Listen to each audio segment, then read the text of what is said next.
I've always had a gripe with one of the core assumptions of Dungeons & Dragons. That there's a variety of teams of 3 to 6 heavily armed individuals willing to travel to dangerous locales and face deadly threats in the name of heroism or treasure. Perhaps your world has its own justifications.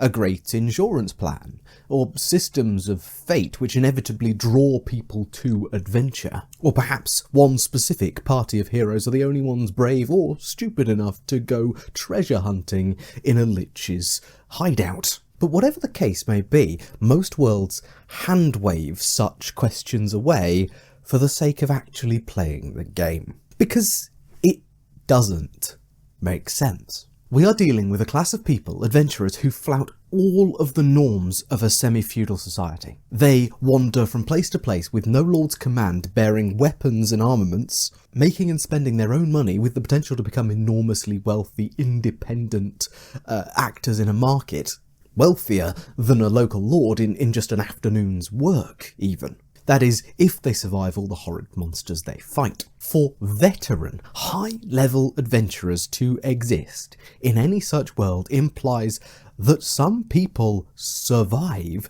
multiple delves, and that implies many more who also fail to make it. It's a big group of people. Now, I do get that there's a massive financial incentive in adventuring, and also the ability to become a kind of free, independent person. I mean, heck, adventurers stand to make more in one day's questing than most people make in a lifetime in their worlds. But the gulf in abilities between even your average peasant who's done some soldiering on the side and a strike team of adventurer mercenaries is huge.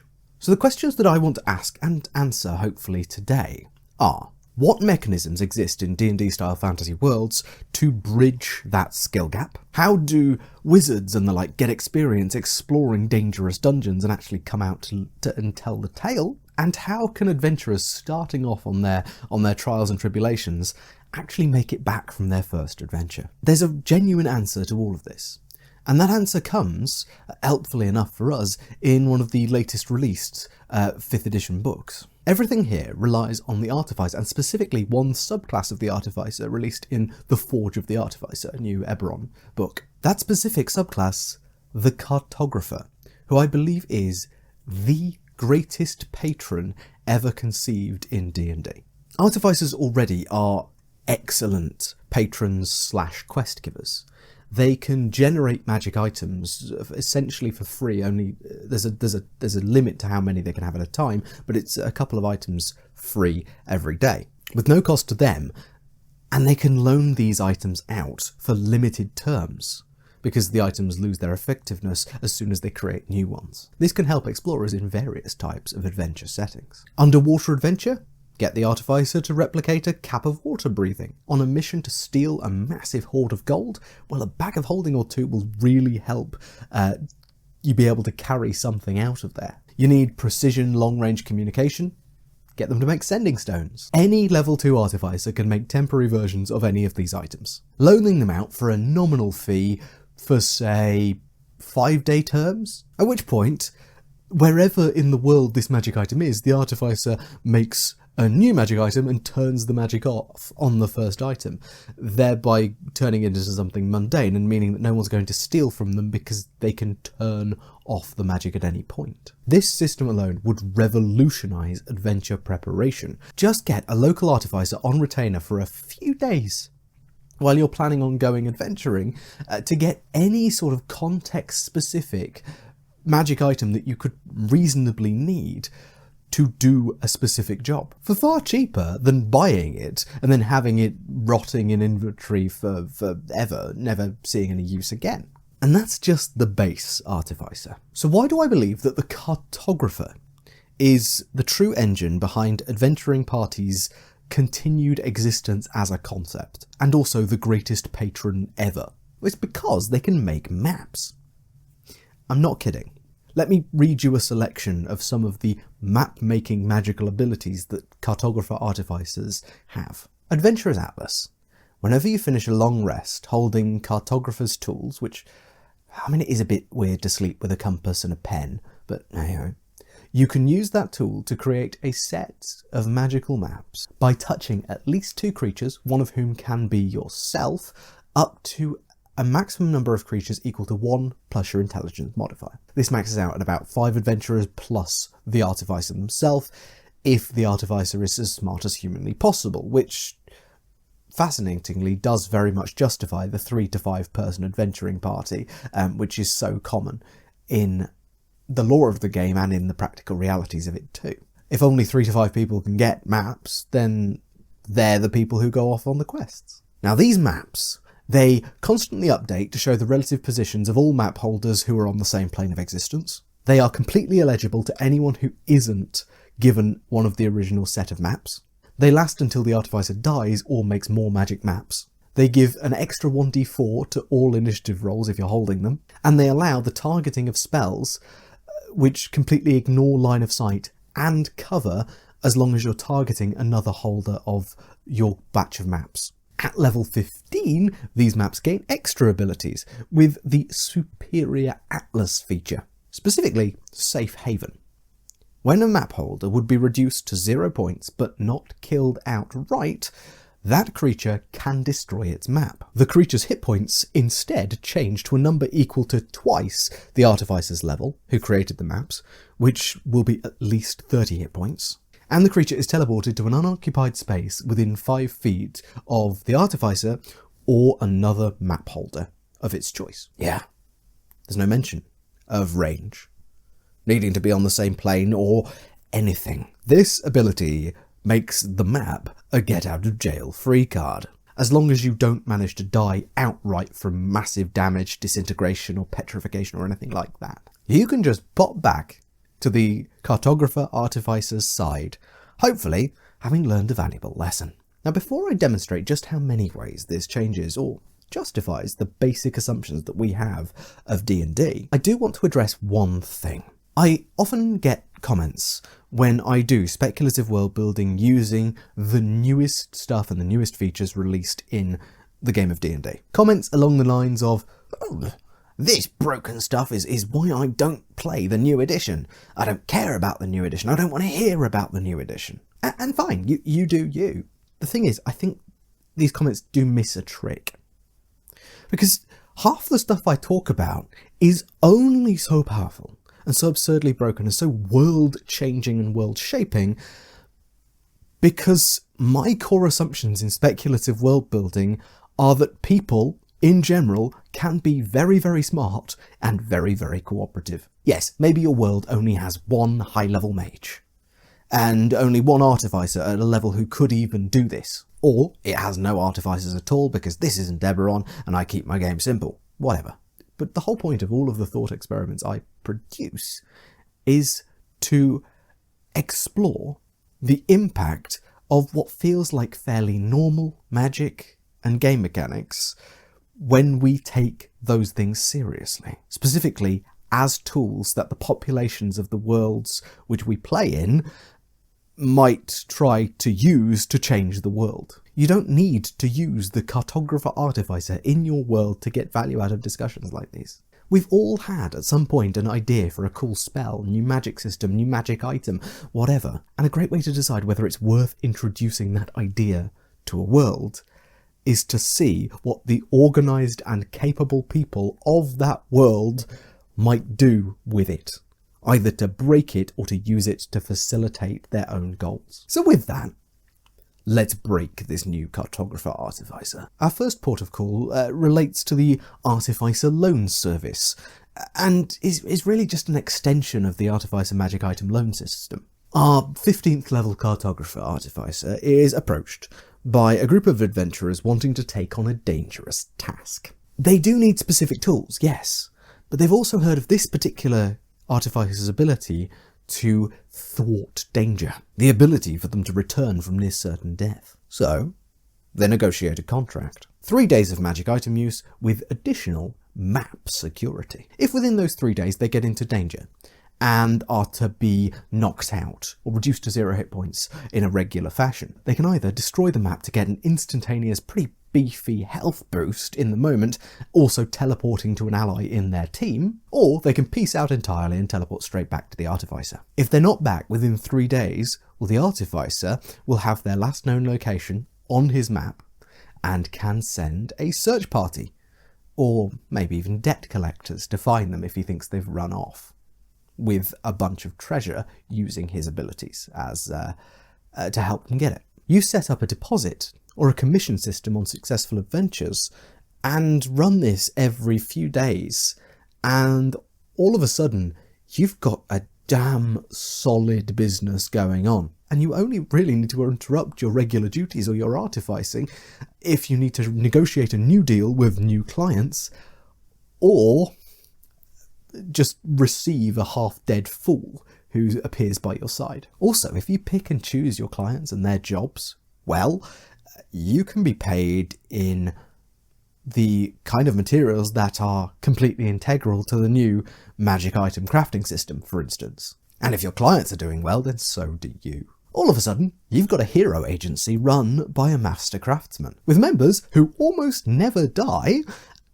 Just imagine the emergency job rates.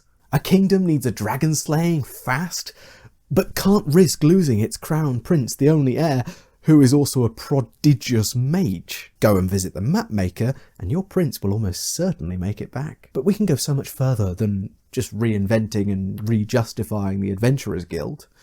Heck, I have a whole video without the Cartographer Artificer as to why the Adventurers Guild is generally, as a fantasy trope, a really bloody good idea to include. Having a direct line from, and indeed to, the greatest heroes of the realm. I mean, all an Artificer really needs to do is reduce themselves to 0 hit points, which sounds like one of those euphemisms that we've all started using on the internet. But they do technically need to reduce themselves to 0 hit points.